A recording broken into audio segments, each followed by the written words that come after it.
మనం gas problem గురించి మాట్లాడుకుందాం. గ్యాస్ ప్రాబ్లం అనేది చాలా మంది రెగ్యులర్గా ఫేస్ చేస్తూ ఉన్నటువంటి ప్రాబ్లమే. గ్యాస్ వదలడం అనేది మధ్య మధ్యలో నలుగురిలో ఉన్నప్పుడు కాస్త ఇబ్బందిగా అనిపించవచ్చు. అండ్ బ్లోటింగ్, కడుపు ఎప్పుడు ఫుల్గా అనిపించడం, ఏమి తినాలనిపించకపోవడం. సో మేబీ ఇవాల్టి రేపటి మనకున్న స్ట్రెస్డ్ లైఫ్ స్టైల్ ఒక మేజర్ రోల్ ప్లే చేస్తున్నా సరే, గ్యాస్ ప్రాబ్లమ్ని కనుక సరిగ్గా ట్రీట్ చేయకపోతే చాలా కాంప్లికేషన్స్ కూడా వస్తాయని విన్నాము. So you have to tell us, అసలు గ్యాస్ ప్రాబ్లం అంటే ఏంటి సార్, ఎన్ని రకాలు ఉంటాయి, and how do we overcome this? So గ్యాస్ట్రోఎంట్రాలజిస్ట్కి అంతా గ్యాస్ మయంలాగే ఉంటుందండి. రోజు ఉదయం నుంచి సాయంత్రం వరకు పేషెంట్స్ అందరూ గ్యాస్ గ్యాస్ గ్యాస్ అని వస్తారు. యాక్చువల్గా గ్యాస్ అనేది ఏమి ఉండదండి. యాక్చువల్గా టెక్స్ట్ బుక్లో సార్ నాకు గ్యాస్ ట్రబుల్ ఉందని అంటారు. గ్యాస్ ట్రబుల్ అనే వర్డ్ ఎక్కడ పుస్తకాల్లో ఉండదు. There is no term, no disease like gas trouble. Gas trouble అంటే ఒక్కొక్కరికి ఒక్కొక్కటి. ఇప్పుడు కొంతమందికి తేపులు ఎక్కువ వస్తే దాన్ని గ్యాస్ ట్రబుల్ అంటారు. కొంతమంది పట్టుభ్రమంగా ఉంటే గ్యాస్ ట్రబుల్ అంటారు. కొంతమందికి గ్యాస్ కింద నుంచి ఎక్కువ వస్తే దాన్ని గ్యాస్ ట్రబుల్ అనుకుంటారు. కొంతమంది కడుపు నొప్పి వస్తే గ్యాస్ అనుకుంటారు. కొంతమంది ఛాతీలో మంటలాగా ఉంటే గ్యాస్ ట్రబుల్ అనుకుంటారు. రకరకాలుగా. సో కొంతమందికి ఊరికే విరోచనాలు, ఇర్రెగ్యులర్గా బౌల్ మూమెంట్స్ వస్తే ఏదో గ్యాస్ ఉందని అంటుంటారు. బ్లోటింగ్ అంటారు, ఉబ్బరం అంటారు, ఇట్లా రకరకాల. ఇది పలానా ఒక జబ్బు కింద కాదండి. It's a non specific patient తయారు చేసిన జబ్బు అనమాట. దాన్ని వాళ్ళు గ్యాస్ గ్యాస్ అంటే వాళ్ళు చెప్పే కంప్లైంట్స్ అన్నీ నిశితంగా పరిశీలించి, ఓహో వీళ్ళకి ఈ ప్రాబ్లం ఉంది, ఓకే వీళ్ళకి గాల్ బ్లాడర్లో రాయి ఉన్నా కానీ గ్యాస్ ట్రబుల్ లాగా వస్తుంది. అంటే వాళ్ళు ఏంటంటే నూనె వస్తువులు తినలేరు. నూనె వస్తువులు తినగానే కడుపులో ఇబ్బంది అవుతుంది. అన్నం తిన్న తర్వాత కానీ, నూనె వస్తువులు తిన్నప్పుడు కానీ, నూనె వస్తువులు లేకపోతే అట్లా. ఈ కంప్లైంట్ ఉంటే ఒక్క గాల్ బ్లాడర్ దాంట్లోనే నూనె వస్తువులు తినలేనిది వస్తుంది, ఇంకా దేంట్లో రాదనమాట. అట్లా వాళ్ళు చెప్పే కంప్లైంట్లో మన క్లూస్ దొరుకుతూ ఉంటాయి. ఇప్పుడు కడుపులో మధ్యలో నొప్పి వచ్చి వీపులోకి పాకుతుంది అనుకోండి, అది ప్యాంక్రియాస్ నొప్పి. ప్యాంక్రియాస్ నొప్పి ఒక్కటే వీపులోకి పాకుతుంది. పసర సంచిది ఎప్పుడు రైట్ సైడ్ వస్తుంది. రైట్ సైడ్ వచ్చి కుడి భుజానికి వెళ్తుంది అనమాట. సో ఇంకా ఎసిడిటీ ప్రాబ్లం, రిఫ్లెక్స్ అనుకోండి, బొడ్డు పైన వచ్చి ఎడమ వైపు ఛాతీలో వస్తుంది. అది హార్ట్ బర్న్ అంటారు, కడుపు మంట అంటారు. కొంతమంది కడుపు మంట అంటారు. కొంతమంది ఎక్కువ అసూయ, ఒకప్పుడు అంటారు కదండి, ఎక్కువ అసూయ జలసి ఉండి వాళ్ళు ఎక్కువ ఆలోచించి వాళ్ళ బాడీలో ఎక్కువ యాసిడ్ తయారయ్యి, యాసిడ్ వల్ల అల్సర్స్ ఫామ్ అవుతాయి అనమాట. అల్సర్స్ ఫామ్ అయ్యి దాన్ని ఎసిడిటీ అంటారు.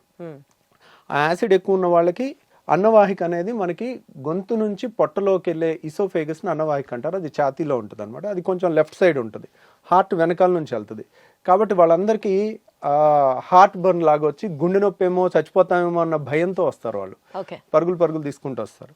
సో కాకపోతే మనకు అక్కడ రకరకాలు, ఇది ఎసిడిటీయా, రిఫ్లెక్స్ డిసీజా. పొట్టలో యాసిడ్ ఉంటే ఏం ప్రాబ్లం లేదు, అది ఛాతీలోకి ఎక్కువ వస్తే కనుక రిఫ్లెక్స్ అంటారు. ఆ రిఫ్లెక్స్ డిసీజా, గాల్ బ్లాడర్ ప్రాబ్లమా, ప్యాంక్రియాస్ ప్రాబ్లమా, లేదంటే చిన్న పేగు పెద్ద పేగు ప్రాబ్లమా, లేకపోతే ఇన్ఫ్లమేటరీ బౌల్ డిసీజ్ అని పేగుల్లో జబ్బులు ఉంటాయి ఇవా. ఇట్లా మనం ఈ గ్రూప్ ఆఫ్ చాలా రకాల జబ్బుల నుంచి వచ్చే కంప్లైంట్, అన్ని ఏ జబ్బు అనేది తెలియదు పేషెంట్కి. పేషెంట్ నాకు గ్యాస్ అని వస్తారు, అది మనం ఒక డాక్టర్ డీకోడ్ చేయాల్సిందనమాట. అది సో బేసికల్గా ఎక్కడ పెయిన్ చెప్తున్నారు అని చెప్పి ఆ పెయిన్ నుంచి ఇది ఏ నొప్పి అన్నది మీకు అర్థమవుతుంది కదా సార్?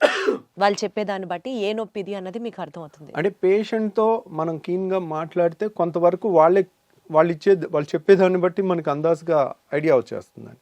యూజువల్గా ఎడం పక్క ఛాతీలో నొప్పి అని ఒక 25 ఏళ్ళ కుర్రోడు వచ్చాడు అనుకోండి, 20-25 ఇయర్స్లో హార్ట్ అటాక్ రాదు. దట్ ఈస్ అదే 65 ఏళ్ళ మనిషి వచ్చాడు అనుకోండి, మనం అనుమానంగా చూడాలి. సో గ్యాస్ ట్రబుల్ అయినప్పటికీ కూడా హార్ట్ ఏమో అని చూడాలి. సో ఎందుకంటే గ్యాస్ ట్రబుల్కి మనం ఎసిడిటీ కానీ రిఫ్లెక్స్ కానీ ట్రీట్మెంట్ చేయకపోయినా ప్రాణం పోదు. కానీ అదే పేషెంట్కి హార్ట్ ప్రాబ్లం ఉండి, హార్ట్ ప్రాబ్లమ్ని మనం హార్ట్ అటాక్ అయి ఉండి దాన్ని హార్ట్ బర్న్, గ్యాస్ ట్రబుల్ అని అనుకుని మనం కరెక్ట్ టైంలో ట్రీట్మెంట్ ఇవ్వకపోతే వాళ్ళకి లైఫ్ కూడా రిస్క్ వచ్చే అవకాశం ఉంటుంది. సో అక్కడ సిచ్యువేషన్ బట్టి ఓవరాల్గా ఇప్పుడు ఇంట్లో లేడీస్ అన్నం ఉడికిందా లేదా ఒక మెతుకుతో ఎట్లా చేస్తారో, పేషెంట్ వచ్చి వాళ్ళు చెప్తుండే కొద్దీ మనకు అర్థమైపోతా ఉంటుంది, ఓహో వీళ్ళది ఇది, సో ఇది అయ్యి ఉండొచ్చు. కానీ కన్ఫర్మ్ చేసుకోవాలంటే ఈ టెస్ట్ చేయాలి, అవసరమైతే ఎండోస్కోపీ చేయాలి, సిటీ స్కాన్ చేయాలి, అల్ట్రాసౌండ్ స్కాన్ చేయాలి, ఎంఆర్ఐ స్కాన్ చేయాలి. ఓహో దీనికి ఈ స్కాన్ అయితే బాగా పనిచేస్తుంది అట్లా. సార్ ఇప్పుడు ఏ నొప్పి అయినా సరే అది గ్యాస్ అని పేషెంట్ ఏదైతే చెప్తారో మీ దగ్గరికి వచ్చినప్పుడు దానికి మేజర్గా మనం చూడాల్సినటువంటి కారణాలు ఏంటి? ఇప్పుడు ఒకప్పుడు మా చిన్నప్పుడు ఇంత మరి అవేర్నెస్ లేకపోవటం వలన అప్పుడు కూడా ఉన్నదో మనకు తెలియదు, కానీ ఇప్పుడైతే చాలా ఎక్కువ పేషెంట్స్ అయితే ఉంటున్నారండి. దానికి కారణం ఏంటంటే ఒకప్పుడు ఉన్న ఫుడ్ హ్యాబిట్స్, ఇప్పుడున్న ఫుడ్ హ్యాబిట్స్, ఇప్పుడు అంతా జంక్ ఫుడ్, బయట ఫుడ్. ఒకప్పుడు మనకి ఇంట్లో ఏది వండితే అదే తినేవాళ్ళం. ఇప్పుడు బయట ఫుడ్స్ చాలా చాలా చాలా ఎక్కువైపోయినాయి. ఇప్పుడు మన ఇంట్లో కూడా 2-3 పిల్లలు ఉంటే ఒక్కొక్కళ్ళు ఒక్కొక్క రెస్టారెంట్ని ఒక్కొక్క ఐటమ్ ఆర్డర్ పెట్టే పరిస్థితి ఉంది. ప్రతి ఇంట్లో కూడా ఇది ఉంది. ఇది ఎవరు ఇల్లు ఎక్సెప్షన్లా లేదు. తర్వాత డే బై డే అగ్రికల్చర్లో కూడా ప్రాఫిట్ ఓరియంటెడ్గా మనకి ఏమేమి పెస్టిసైడ్స్ కొడుతున్నారు, ఎంత మోతాదులో కొడుతున్నారు, దాని రెగ్యులేషన్ అనేది అంత ప్రాపర్గా లేదు. దానివల్ల వస్తుందా, దీనివల్ల వస్తుందా, ఇవన్నీ కూడా మోస్ట్ లైక్లీ ఇవన్నీ కారణాలు అయి ఉండొచ్చు. ఈ కారణాన్ని క్లియర్ కట్గా ఎస్టాబ్లిష్ చేయాలంటే చాలా పెద్ద రీసెర్చ్ చేయాలండి. అది గవర్నమెంట్ ఇనిషియేటివ్గా తీసుకుని పెద్ద స్టడీ, లక్షల మంది పేషెంట్ని స్టడీ చేయటం అనేది అంత ఈజీ కాదు. వాళ్ళు తీసుకున్న ప్రతి మోతాదులో ఏ ఏ పెస్టిసైడ్ ఎంత ఉంది అని టెస్ట్ చేయాలన్నా కానీ ఒక్కొక్క టెస్ట్కి మనకి 1000 ఖర్చు అవుతుంటుంది అనమాట. అవన్నీ ప్రూవ్ చేయాలంటే ఇట్స్ ఏ పబ్లిక్ ఇనిషియేటివ్. ప్రైవేట్గా ఒక డాక్టర్ కానీ ఒక ఇండివిజువల్ కానీ చేయగలిగింది కాదనమాట. ఇప్పుడు మన అమెరికాలో అయితే అలా నేషనల్ ఇన్స్టిట్యూట్ ఆఫ్ హెల్త్ అని ఉంటుంది. వాళ్ళు స్పాన్సర్ చేస్తారు. $1 మిలియన్ అట్లా రీసెర్చ్కి ఇస్తారనమాట. మన దగ్గర కూడా కొన్ని ఉన్నాయి, ICMR అని. అట్లా రీసెర్చ్ చేస్తే గానీ మనకి ఎందువల్ల అనేది తెలియదు. ఈ గ్యాస్ ప్రాబ్లం వస్తుంది అన్నది తెలియట్లేదు అన్నట్టు. తెలియదు అంటే ఇదే కారణాలు. ఇదివరకు లేని ఇప్పుడు వచ్చినాయి కదండి. ఇప్పుడు ఇదివరకు ఇంత ఒబిసిటీ లేదు, ఇప్పుడు ఎందుకు వచ్చింది అంటే ఇప్పుడు ఇదివరకు 2 వీలర్స్ ఎన్ని ఉన్నాయి, ఇప్పుడు ఎన్ని ఉన్నాయి. నా స్కూల్కి నేను నడుచుకుంటూ వెళ్ళేవాడిని. ఇప్పుడు మా పిల్లలు కార్లో దిగి కార్లో వెళ్తున్నారు. సో ఇప్పుడు ఎన్ని 2 వీలర్స్ ఉన్నాయి, అప్పుడు ఎన్ని లక్షలు ఉన్నాయి, ఇప్పుడు ఎన్ని కోట్లు ఉన్నాయి. రైట్. సో ఎన్ని లిఫ్ట్లు ఉన్నాయి, అప్పుడు ఎన్ని ఉన్నాయి. మారుతున్న లైఫ్ స్టైల్ దీనికి మెయిన్ కారణం అన్నట్టుగా అర్థం చేసుకోవాలి మనం. అటు ఒబిసిటీకైనా, పెరుగుతున్న గ్యాస్ సమస్యలకైనా, పెరుగుతున్న క్యాన్సర్లకైనా కూడా మోస్ట్లీ మన పర్యావరణం మారటం కానీ అన్నీ కూడా కారణం అన్నమాట. సరే, ఇప్పుడు ఈ గ్యాస్ ట్రబుల్కి అయితే మనం ఇట్లా జనరలైజ్డ్గా మాట్లాడుకుంటున్నాం. ప్రత్యేకంగా ఇందాక మీరు ఒక మాట అన్నారు, యాసిడ్ రిఫ్లెక్స్ అని. అంటే పొట్టలో ఉండాల్సిన యాసిడ్ పైకి తంతు ఉంటే అది యాసిడ్ రిఫ్లెక్స్ అని.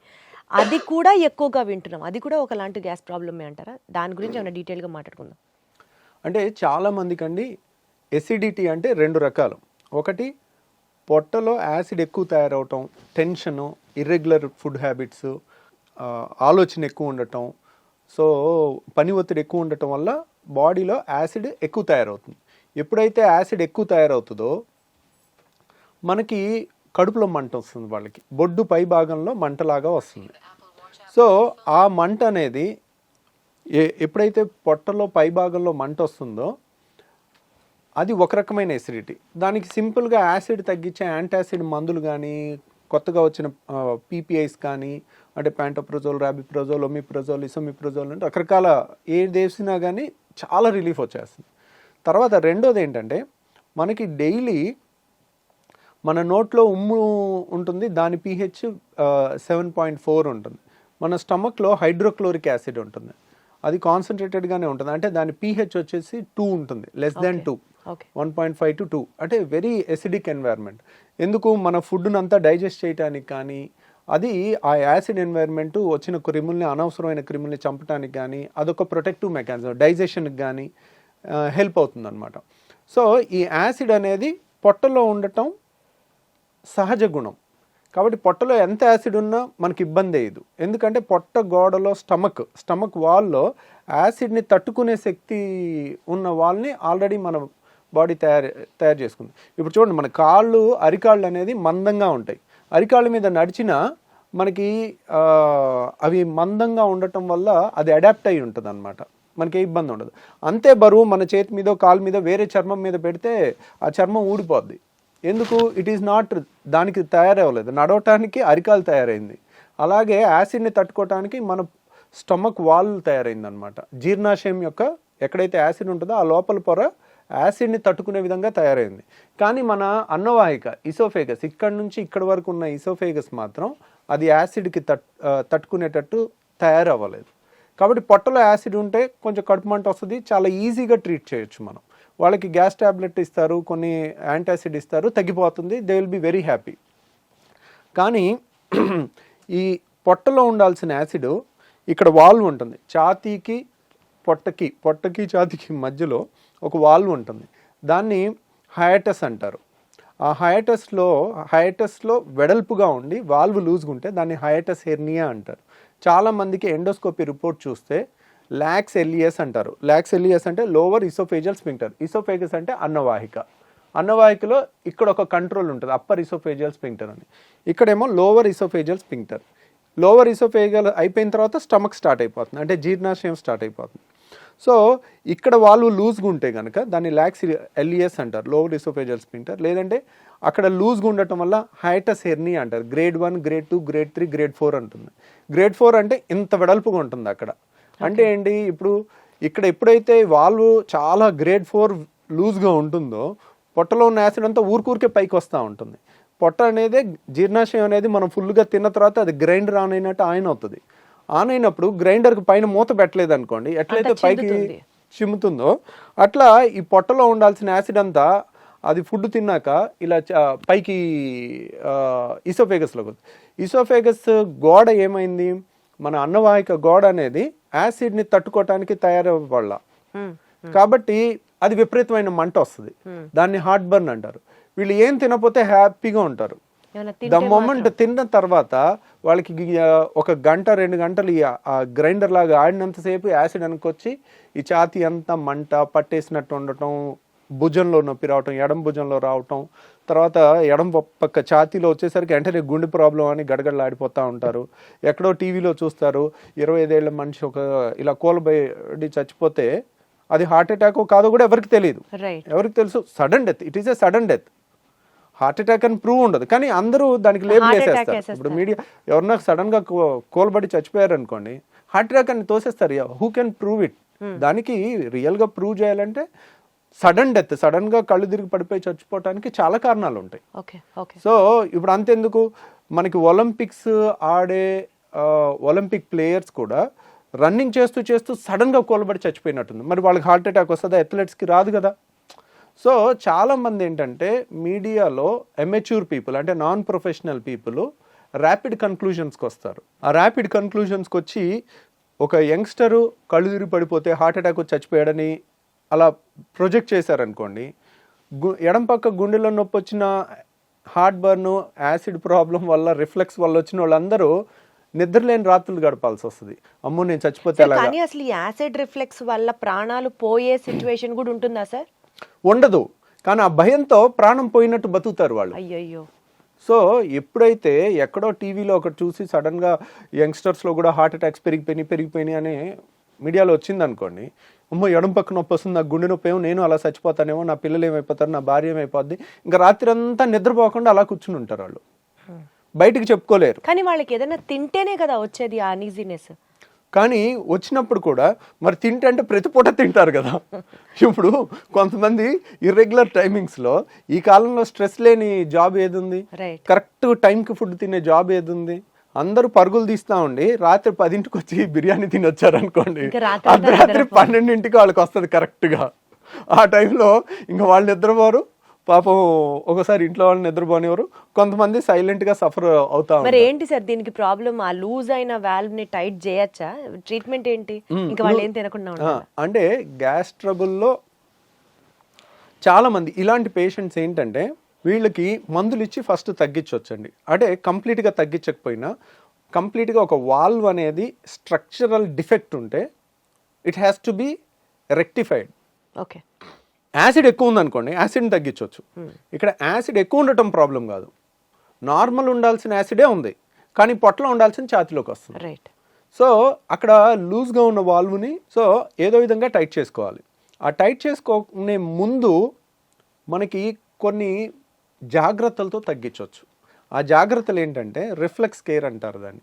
దాంట్లో ఏంటంటే ఒకేసారి కడుపు నిండా తినటం అనేది పెట్టుకోకూడదు. కడుపు నిండా తింటే ఏంటంటే ఈ ఛాతీలోకి ఎక్కువ వెనక్కి రావటం అనేది ఎక్కువ ఉంటుంది. ఇప్పుడు 4 ఇడ్లీలు 5 ఇడ్లీలు పడుతున్నాయి అనుకోండి, వాళ్ళు 2 మించి తినకూడదు. ఒకసారి కరెక్ట్గా 1.5 ఆగి మళ్ళీ 2 తీసుకోవాలి, మళ్ళీ 1.5 2 గంటలు ఆగి మళ్ళీ 2 తీసుకోవాలి. ఇంకా దానికి నామోషి పడకూడదు, బాక్స్లో పెట్టేసుకోవాలి, ఎక్కడైనా ఒక 5 నిమిషాలు బ్రేక్ తీసుకోవాలి, పనిలో అయినా టక్ టక్ తినేసి అట్లా తెలివిగా చేసుకుంటే కనుక ఒకేసారి ఎక్కువ ఫుడ్ లేకపోతే ఎక్కువ వెనక్కి రాదు, ఎక్కువ యాసిడ్ తయారవదు, ఎక్కువ వెనక్కి వాళ్ళకి రాదు, కూడా అంత అనీజినెస్ ఉండదు అప్పుడు పాపం. ఉండదు. అది ఒకటి. తర్వాత చాలామంది చేసేది ఏంటంటే చక్కగా 4 ఇడ్లీలో 5 ఇడ్లీలో లేదంటే 3-4 దోశలో తినేసి గ్లాసు నీళ్లు 2 గ్లాసు నీళ్లు తాగుతారు. తాగితే ఇంకా ఎక్కువ వెనక్కి వచ్చేస్తుంది. ఓకే. సో వీళ్ళు ఎప్పుడు కూడా నీళ్లు తిన్న తర్వాత తాగకూడదు. మనకి నీళ్లు తాగాలి, ఒక 4 గ్లాసులైనా ముందు తాగేసేయండి. నీళ్ళు ఎప్పటికప్పుడు దిగిపోతాయి, నీళ్ళ వల్ల యాసిడ్ ఎక్కువ తయారవదు, వెనక్కి వచ్చినా అంత ఇబ్బంది ఉండదు, అంత ఎక్కువ కూడా రాదు, ఎప్పటికప్పుడు తొందరగా వెళ్ళిపోద్ది నీళ్ళు అనేది. సో నీళ్ళంతా తాగేసిన తర్వాత ఒక 10 నిమిషాల తర్వాత అప్పుడు ఫుడ్ తిన్నారనుకోండి, ఫుడ్ తిన్నాక నీళ్ళు తాగలేదనుకోండి, వెనక్కి వచ్చేది తక్కువ ఉంటుంది అన్నమాట. స్టమక్ మొత్తం నిండిపోదు. అంటే ఫుడ్తో సగం నిండిపోయి సగంతో నీళ్ళతో ఉంటే ఆ గ్రైండర్ ఆన్ అవగానే సప్పని పైకి కొట్టేస్తుంది.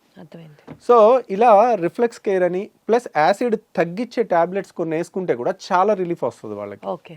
సో ఇలా మందులతో 90% క్యూర్ చేయొచ్చు. వండర్ఫుల్. కానీ ఒక 10% మాత్రం ఇంకా తిరుగుతూనే ఉంటారు. ఒక డాక్టర్ దగ్గరికి వెళ్తారు, మందులు ఇస్తారు, తగ్గదు, ఇంకో డాక్టర్ దగ్గరికి వెళ్తారు, మందులు ఇస్తారు, తగ్గదు. అక్కడ స్ట్రక్చరల్ ప్రాబ్లమ్ని అలా 10% వాళ్ళకి మనం లేటెస్ట్గా ఒక టెస్ట్ వచ్చిందండి, దాన్ని 24 అవర్ pH స్టడీ అంటారు.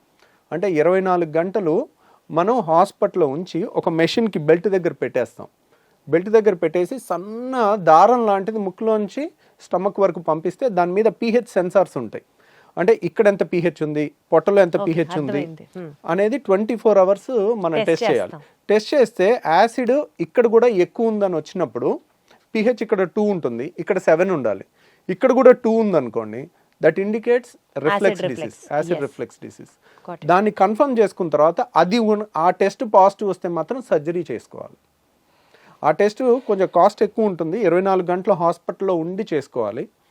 సో బట్ దాంట్లో కనుక మనకి పాజిటివ్ వచ్చిందంటే కనుక అప్పుడు we can consider reflex surgery. Anti reflex surgery అనేది మనం ఈ వాల్వ్ని టైటన్ చేసుకుంటే వెనక్కి రాకుండా ఉంటుందన్నమాట. ఓకే. ఓకే. సో ఆ సర్జరీ మన దగ్గర ఇక్కడ చేస్తున్నారా సార్? మనం కూడా పర్ఫామ్ చేస్తాం. ఈ యాంటీ రిఫ్లెక్స్ సర్జరీని నిస్సెన్స్ ఫండ్ అప్లికేషన్ అంటారు. దాని పేరు నిస్సెన్స్ అనే సైంటిస్ట్ పేరు పెట్టారనమాట. ఆ ఫండ్ అప్లికేషన్ అంటారు. దానికి ఆల్మోస్ట్ కోత ఉండదు, కుట్టు ఉండదు, చిన్న హోల్ ద్వారా చేస్తాము. ఒక 20 minutes to 30 minutesలో అయిపోతుంది. ఈరోజు మార్నింగ్ చేస్తే నెక్స్ట్ డే ఈవినింగ్ 95% డిశ్చార్జ్ అయిపోతారు, ఇంకొక 5% నెక్స్ట్ డే డిశ్చార్జ్ అవుతారు. సో ఇది ఎఫెక్టివ్నెస్ ఎంత ఉంటుంది అంటే కనుక ఆల్మోస్ట్ 75% నుంచి 85% వరకు ఉంటుంది. ఒక 25%కి సగం రిలీఫే ఉంటుంది. ఎందుకు దాంట్లో 100% గ్యారంటీ చెప్పలేకపోతున్నాం. ఇప్పుడు రాళ్ల సమస్య ఉంది, గాల్ బ్లాడర్ తీసేసాం, 100% క్యూర్, మళ్ళీ జన్మలో వాళ్ళు మన దగ్గరికి రావాల్సిన పని ఉండదు. అది 100% అనే 99% to 100% గ్యారంటీగా చెప్పేయచ్చు. అదే రిఫ్లెక్స్ దాంట్లో 70 to 85% అనేది చాలా హై రిజల్ట్ అనమాట. సో ఎందుకనంటే ఇప్పుడు ఏదన్నా తీసేయటం తేలిక, గాల్ బ్లాడర్ తీసేసాం అయిపోయింది, గర్భసంచి తీసేసాం అయిపోయింది, చెయ్యి నరికేసాం నిమిషం పని. సో తీసేయటం తేలిక, మొండి చేయిని ఇలా తయారు చేయలేం. మనిషి ఇంకో 1000 జన్మలు ఎత్తినా కానీ సైన్స్ ఎంత డెవలప్ అయినా కానీ మొండి చేయిని ఈ మూమెంట్ రాదు, రాయటం కానీ ఈ అద్భుతమైన క్రియేషన్ అనేది జరగదు. ఈ వాల్వ్ కూడా ఒక అద్భుతమైన క్రియేషన్, అది మనకి న్యాచురల్గానే పర్ఫెక్ట్గా ఉండాలి. దాన్ని మనం క్రియేట్ చేస్తున్నప్పుడు మనం ఒక గాడ్ క్రియేట్ చేసిన క్రియేషన్ అంత పర్ఫెక్షన్గా ఎప్పటికీ చేయలేం. 80% క్రియేషన్ అనేది ఇంకా వరల్డ్స్ బెస్ట్ రిజల్ట్ అనమాట. ఆ మాత్రం రిజల్ట్ ఇవ్వటమే చాలా కష్టం. అందుకనే అంత రిజల్ట్ కూడా ఇవ్వలేక ఎవ్వరు ఈ సర్జరీస్ అసలు చెప్పరు.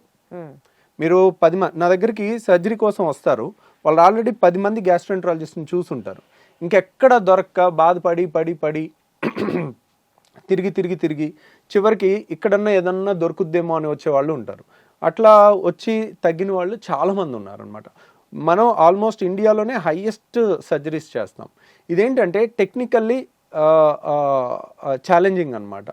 మనం కొంచెం ఈ టైట్ ఎక్కువ చేసాం అనుకోండి, వాళ్ళకి ముద్ద దిగదు, పట్టేసుకున్నట్టు ఉంటుంది. మళ్ళీ తక్కువ చేసాం అనుకోండి వెనక్కి వస్తుంది. వస్తది. అది చాలా కరెక్ట్గా ముందు నుయ్యి వెనక్కి గొయ్యిలాగా ఉంటుంది అనమాట ఈ సర్జరీలో. సో అందువల్ల ఈ నిసన్స్ ఫండ్ అప్లికేషన్ అనేది అంత తొందరగా నేను కూడా చెప్పను. ప్లస్ చాలామందికి ఒక టెస్ట్ చేసుకోమని చెప్తాను, మీకు రిఫ్లెక్స్ ఉందా లేదా అని మీరు తెలుసుకోవటానికి. ఇప్పుడు సపోజ్ సార్ ఊరికే వెనక్కి వస్తుంది సార్, తిన్న తర్వాత ఇబ్బంది అవుతుంది సార్, ఛాతీ మండుతుంది, గొంతులోకి వస్తుంది, తేపులు వస్తుంది, మెతుకులు వస్తున్నాయి, ఊరికే. కొంతమందికి ఏంటంటే రాత్రి 10ంటికి తిని పడుకుంటారు, పడుకున్న తర్వాత వెంటనే నిద్రపోతారు, పేగులు కదులుతూ ఉంటాయి, కదులుతున్నప్పుడు ఈ వాల్వ్ లూజ్గా ఉంటుంది, అది ఒక్కసారి ఇలా గ్రైండర్ లాగా మధ్యలో ఒక్కసారి ఆన్ అయినప్పుడు టక్కున బుడుకు బుడుకుమని గొంతులోకి వచ్చేస్తాయి, వాటర్ వచ్చేస్తాయి, వాళ్ళు నిద్రపోయి ఉంటారు. మనిషి సొయ్యలో ఉంటే వెంటనే ఆ వాటర్ని మళ్ళీ మింగేయటమో ఊసేయటమో చేస్తారు, ఇంతే వస్తుంది, కొద్దిగే ఒక గుక్కంతా వస్తుంది. వాళ్ళు నిద్రపోయి ఉండేసరికి అది పొలమారుద్ది, దగ్గిలేస్తారు నిద్రలో పొలమారి. సో ఇది ఒక లక్షణం అనమాట రిఫ్లెక్స్కి. ఇంకొకటి ఏంటంటే కడుపు నిండా తినేసి ఏ మనిషి అయినా, సపోజ్ ఒక 20 ఏళ్ళ కుర్రోడో 30 ఏళ్ళ పర్సన్ మన దగ్గరికి ఈ కంప్లైంట్స్తో వచ్చినప్పుడు, కడుపు నిండా 4-5 ఇడ్లీలు అందరూ మీ ఫ్రెండ్స్ అంతా ఎలా తింటారో అలా నువ్వు తిని ముందు కొంగు, ఓకే, ముందు కొంగి కాళ్ళతో చేతులతో కాళ్ళు పట్టుకోవటానికి ట్రై చేయి. అప్పుడు ఏమవుతుంది, నువ్వు ఎప్పుడైతే ముందు కొంగుతావో ఈ ప్రెషర్ పెరుగుతుంది. మనం ఇలా ముందు కొంగగానే పొట్టని స్క్వీజ్ చేస్తాం, పొట్టలో ప్రెషర్ పెరుగుతుంది, ఈ వాల్వ్ లూజ్ ఉందనుకోండి వాళ్ళు ఆపలేరు, టక్కున గొంతులోకి వచ్చేస్తుంది. సో ఈ టెస్ట్ అనేది ఎక్కడ పుస్తకాల్లో లేదండి, ఇది ప్రాక్టికల్ అండ్ కామన్ సెన్స్. ఈ టెస్ట్ అనేది మోస్ట్ వాల్యుబుల్ థింగ్. ఎందుకంటే 10 మంది చేస్తుంది మీ ఫ్రెండ్స్, మీరు చేయలేకపోయారంటే దాని అర్థం ఏంటి, ఇక్కడ రిఫ్లెక్స్ ఉంది, వాల్వ్ తేడా ఉంది, దాన్ని సరి చేసుకోవాలి. సో బేసికల్గా లైఫ్ స్టైల్తో మీరు చెప్పినటువంటి తక్కువ మోతాదులో తినడం, గ్యాప్లు ఇచ్చుకుంటూ తినడం, ఇలా చేసుకుంటూ టాబ్లెట్స్ కొన్ని మీరు సజెస్ట్ చేసిన వాడడం ఒక పద్ధతి. అండ్ ఇంకా కాంట్ బట్ అనుకున్నప్పుడు there is also surgery option which is only 80 to 85% accurate. దీన్ని మనం ఇంకా కంప్లీట్గా ప్రివెంట్ చేయడం అన్నది ఇంకా మన చేతిలో లేదు కదా సార్, బికాజ్ అది స్ట్రక్చరల్గా వచ్చినటువంటి చేంజ్ కాబట్టి. సో దాన్ని మనం ప్రివెంట్ చేయలేము. The best thing they can do is మీలాంటి ఒక బెస్ట్ గ్యాస్ట్రోఎంట్రాలజిస్ట్ని సజెస్ట్ చేయడమే, కలవడమే, మీతో మాట్లాడడమే. సో విన్నారు కదండి, గ్యాస్ ప్రాబ్లం అనేది మనం లైట్గా తీసుకోవడానికి ఏమాత్రం లేదు. ఈ రిఫ్లెక్స్ అనేది కనుక ఇందాక సార్ చెప్పినట్లుగా ఒక 2-3 టెస్టులు మనకది మనమే చేసుకోవచ్చు, హాస్పిటల్లో అడ్మిట్ అయ్యి చేసుకోవాల్సింది కాదు. ఇలాంటివి గమనించుకుంటూ ఎప్పటికప్పుడు మనకు ఆ రిఫ్లెక్స్ సమస్య ఉందా, మేబీ దీనివల్ల ఇంత ఇబ్బంది పడుతున్నామా అన్న ఒక మినిమం అండర్స్టాండింగ్తో డాక్టర్ని కలవడం చాలా చాలా చాలా అవసరం. Thank you so much sir. Thank you అండి.